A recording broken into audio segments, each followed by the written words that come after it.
Yes, bring it on! SpaceX's Booster 9 test campaign resumes. The next Starship launch is very close. Why was Starship 27 destroyed? Where did Starship 28 go? Another Falcon Heavy launch is coming and Amazon wants to compete with Starlink. My name is Felix, welcome to What About It, let's dive right in. Starship updates. Welcome back to Starbase, the place that will soon host another launch of the most powerful rocket ever created by humanity. We're about to witness yet another Starship test campaign. Things go heated in the rocket garden and Massey's test site has never seen so much activity. This one is especially jam-packed with information. You are going to love it. Launch fever. Last week we were on the edge of our seats as Booster 9 took its first steps toward the big stage. Remember July 18th? Our precious prototype was relocated to what we call the rocket garden. No need for concern this time though. It was a short-lived vacation just as we anticipated. Fast forward 2 days and those SPM transporters came back to life, carting Booster 9 over to Highway 4, waiting for the road closure. Once it came into effect, yet another orbital heavyweight graced the launch complex with its majestic presence, leaving us awestruck and eager for more. To top it off, SpaceX showered us with some breathtaking photos of the event. This looks like it's straight from a sci-fi movie. All those who said that there wouldn't be another Starship launch for years to come suddenly got very silent. Meanwhile, the ship's quick disconnect arms swung back and the so-called chopsticks or Mechazilla's arms shot up into the sky. This was it. The orbital launch mount was pumped and ready to cradle another prototype. Just 3 months after the inaugural launch, Booster 9 was lifted off its transport stand and perched neatly on the launch table. Quite the spectacle, right? Let's take a moment to appreciate the SpaceX engineers who have worked around the clock to mend every single dent and scratch caused by the first Starship orbital test. Guys, you rock! Thank you for all the work you put into this in such a short amount of time. Back in the day, SpaceX could perform the lift maneuver in under an hour. But this time, with an added sprinkle of caution, the process took almost twice as long. It's a delicate dance of precision and safety. A huge work platform was nudged under the booster for some inspection work before the testing phase. Later it was lowered and covered with a tarp. Against all odds and just a few weeks behind Elon's outright crazy schedule from directly after the first launch, we believe that the orbital launch table, the ground support equipment and our star Super Heavy Booster 9 are all geared up and ready to plunge into the next phase of testing. So much for Elon time always being off by half a year. As new road closures were announced, we had our fingers crossed, hoping for some testing action from July 23rd to July 25th. This was a special treat. As always, SpaceX didn't disappoint. Just as the closure for the 23rd came into effect, frost was visible on both Booster 9's tanks. This marked the first ever cryogenic test since the inaugural launch. Now you're probably itching to know what type of testing we can expect next. Straight to static fire perhaps? Well, as much as we love that, it's quite a long shot. What's more likely in my opinion is a series of spin primes, sending that chilled oxygen through the 33 Raptor's veins. Also on the menu could be a second round of tests for the water-cooled steel plate. And finally, drumroll please, after readiness is established, the first static fires of Booster 9 could light up the Texan sky by July 30th or slightly later in early August. Time for the million-dollar question. Will SpaceX stick to their tried and tested methods or blaze a new trail straight to multi-engine tests? My bet is on a full static fire. Only time will tell. What do you think? Post all the testing, Booster 9 will probably have to say goodbye to the launch site and head back to Mega Bay to gear up with hot staging hardware. The next few weeks are going to be filled with excitement. Can you feel it? Naturally, the grand finale of a static fire can't be done until the launch mount's base is fully primed and ready. And let me tell you, we're inching close to that momentous milestone. Thanks to pictures taken by RGB aerial photography, we get a bird's eye view of the unfolding progress at the launch site. That rebar cage I mentioned in our previous episode, it's already cozily nestled in place. With it, you can easily see the region that will be filled with fondag later. In the coming days, the whole cage will be filled to the brim with concrete, marking the readiness of the orbital launch mount's base. Let's take a brief look at the back of the orbital launch integration tower. That's where you'll find the water supply system powering the OLM's deluge. As you can see, the platforms for the new high-pressure tanks are beginning to emerge from the shadows. Judging by the size, our guess is that we'll see multiple vessel trios linked together on the left and a few quartets on the right. Moving even further, we may have finally solved the mystery of the new tank that was installed behind the high-pressure system some time ago. I've read through a lot of your comments. Some were suggesting it's an anti-hammering tank to smooth out any sudden spikes in pressure when the valves open or shut. But did you know that the current narrative suggests it's likely a nitrogen storage tank? The clue: a vaporizer is installed right next to it. It seems the tank stores liquid nitrogen, which the vaporizer then transforms into gas. This gas is then channeled into the high-pressure tanks. As evident by what I've just shown you, everything is pointing towards the readiness of the orbital launch complex for another grand show. We're extremely close to that next Starship launch in an unbelievably short amount of time. SpaceX is showing a pace that feels unreal at this point. My bet is on a launch in late August, maybe early September. What's your best bet? When can we expect another glorious liftoff? Don't hesitate to let me know your thoughts in the comments. Now let's shift gears and zoom into the suborbital area of Starbase. For the past 2 months, Ship 25, the next Starship to try and reach orbit, has been occupying Pad B. Following the spin prime test and a static fire, the hard-working SpaceX crew has been busy inside the prototype's tanks, an activity made evident by the ventilation hoses hooked up to the tank hatches. Cool air. Starbase is in the middle of an extensive heat wave. The latest aerial photos hint that the ship's engine shielding has been scrapped, meaning that a new one might be coming soon. Moreover, there's a possibility that the pad itself might receive some upgrades soon. The presence of a concrete mixer suggests they might be planning to expand the suborbital tank farm protective berm, or fill up the vacant patch next to the pad. Once Booster 9 completes its testing round and acquires its hot staging hardware, it's likely that Ship 25 will be moved to the orbital launch mount. The anticipation for that next Starship launch is getting hard to deal with. While the developments at the launch site are mesmerizing, let's remember that behind all this magic lies the tireless effort of workers at the build site. Follow me. Let's kick things off with the high bay, where we had a front row seat at a historic moment on July 20th.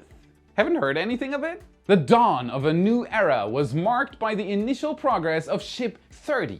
Its payload bay was moved inside for stacking. This was quickly succeeded by a tiled nose cone, and barely a day later, both components were stacked together. Here's a brain teaser for you. Do you recall that the genesis of the Ship 20 family was back in August 2020? Believe it or not, that's nearly 2 years back. Sure, some serial numbers were skipped and others were merely test tanks. Still, it's astounding how fast we've transitioned from a mere patch of grass to the 30th Starship prototype in just a few years. Who knows what Starbase will look like in another 2 years. Let's move just in front of the high bay. Here is an area you're likely familiar with if you're a true space nerd like us, the ring yard. It serves as a temporary ground for all the incomplete Starship sections, Starship puzzle pieces. On July 21st, a peculiar ring was spotted here. If this rings a bell, you're indeed a devoted Y family member. This appears to be another iteration of the hot staging ring we discussed merely weeks ago. Compared to its predecessor, this version appears to be slimmed down further. That's an interesting move, considering that this ring doesn't seem particularly rigid and it has very limited space for vertical stringers. Hopefully, at some point, one of these rings will become a component of a test tank. verifying its ability to withstand max Q without jeopardizing a real Starship. Or will SpaceX just slap it onto a booster without testing?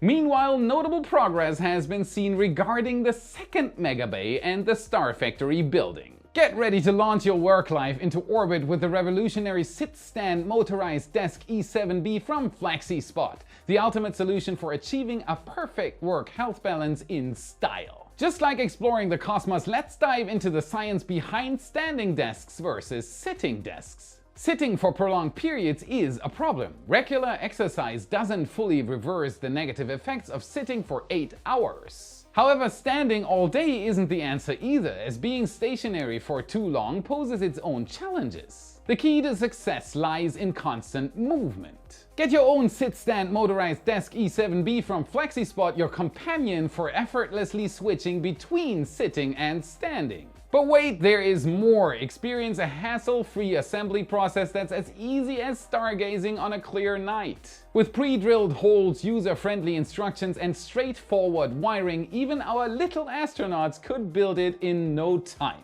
And the E7B desktop featuring the Kana bamboo plate was ready for action in a flash. This desk is a true heavy lifter, boasting a sturdy frame that moves up and down quietly and effortlessly, just like a satellite orbiting a distant planet. Visit FlexiSpot now and use my code Felix to get 10% off an order over $500. Put your health and well-being first and let your workspace become a universe of endless possibilities. By July 19th, the 4th floor of Mega Bay 2 was completed, leaving only the 5th floor and roof sections pending. The first section of the 5th floor was then transported to the build site on July 23rd, and work is already underway on subsequent sections at the Sanchez site. At the same time, Star Factory is steadily expanding towards Highway 4. This is completely bonkers. Look at all this simultaneous progress. How are they doing this so quickly? More tiles are being added to the roof sections, and we can anticipate the placement of the initial beams of the second phase quite soon. Moving to the rear of the Sanchez site, we find the ground fabrication building previously situated at the build site. The framework of the main segment seems nearly completed, with only a few roof beams left to install. On the right, a layer of concrete was poured, creating the foundations for the already waiting parts of the site section. On the left, a waterproof protective layer has been laid, indicating that concrete foundations are likely to be poured really soon. I've been busy analyzing SpaceX and Starbase for more than 4 years now, and I've never seen anything like this. Let's head to the rocket garden, which has been a hive of activity as everything at Starbase right now. Just a few days ago, Ship 26 was released from its crane, and instead it was moved to Ship 27. At first glance, this indicated a promising possibility that this prototype would get tested soon. Unfortunately, that's not what happened. During Super Heavy Booster 9's rollout, our YCAM operator Chief captured a surprising event. Ship 27 was unexpectedly cut in half. The question likely looming in your mind right now is, why? Why would they dismantle a seemingly functional and perfectly fine prototype? Let me explain. While it may have been operational initially, horrifying images from Mauricio depict a different story. As clearly shown here, Ship 27's common dome has been utterly crushed. What on earth happened here? Here's the thing, prototypes in the rocket garden are securely fastened to their stands, and both their tanks are pressurized. This ensures they don't collapse and pose a risk to workers. What likely transpired here is the methane tank was depressurized without adjusting the pressure in the LOX tank. This created a pressure difference between the upper and lower side of the common dome. In such a scenario, the pressure from the LOX tank exerted an upward force on the common dome, causing it to crumble. At this point, we're uncertain whether this event was intentional or accidental. No matter what's true, it sealed Ship 27's fate. On July 16th, the road near Rocket Garden was closed. The time-lapse footage from this closure suggests that this may have been when the pressure was released, leading to the prototype's destruction. Whether this was a maintenance procedure gone wrong, resulting in the prototype's loss, or an intentional experiment to see the consequences of a loss of pressure event remains unclear. We may never know for certain. Rest in pieces, Ship 27. Finally, we need to address a lingering question from our last episode. On July 19th, the ship testing stand was moved from Massey's to the build site. We were initially optimistic that it would be employed to transport Ship 27 for testing at Massey's, but given the subsequent events, it's clear why this didn't happen. Instead, a couple of days later, the stand was wheeled into the high bay where it hoisted Ship 28. As anticipated, it was then relocated to Massey's, marking a historic first sighting of both the ship and the booster at this test site. In the coming days, we expect Ship 28 to undergo cryogenic testing using nitrogen. Then it will either be returned for engine installation or, like Ship 26, it will be stationed at the rocket garden until it's needed. Lastly, as you may recall, Booster 10 completed its own cryo test at Massey's on July 19th.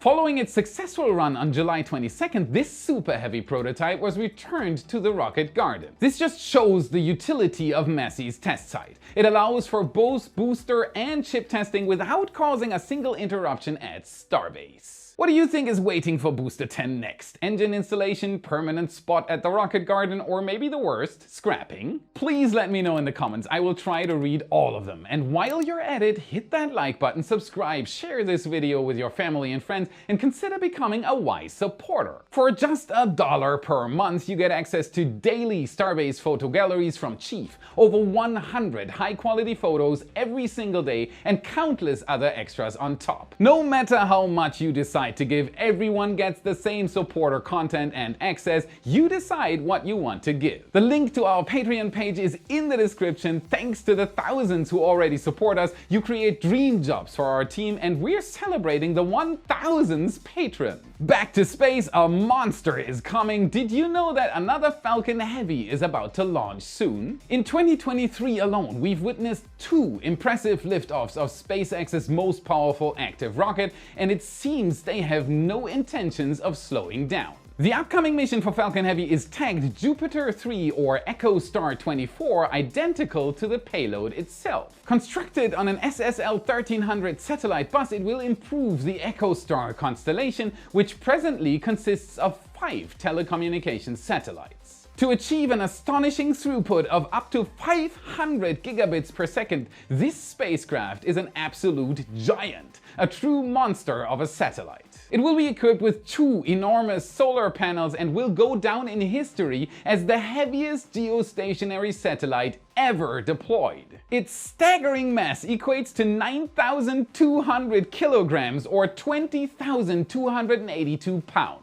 Now, do you know what geostationary or GEO means? Allow me to explain. A geostationary satellite is a specific class of satellite that orbits Earth at the same speed as Earth's rotation. Switching to the white desk again, as a result from an Earth-based perspective, the satellite seems to remain static in the same region of the sky. To help visualize this further, picture running around a track with a drone hovering above you, matching your speed. No matter how long you run, the drone will always be right above you. This concept mirrors what a geostationary satellite does, but in this case, Earth is the track and the satellite is the drone. This is particularly beneficial for services such as TV, weather forecasts, and telecommunications satellites, as we can point our satellite dishes at the same point in the sky and consistently receive a signal. These satellites are usually positioned approximately 35,786 kilometers or 22,233 miles above Earth's equator.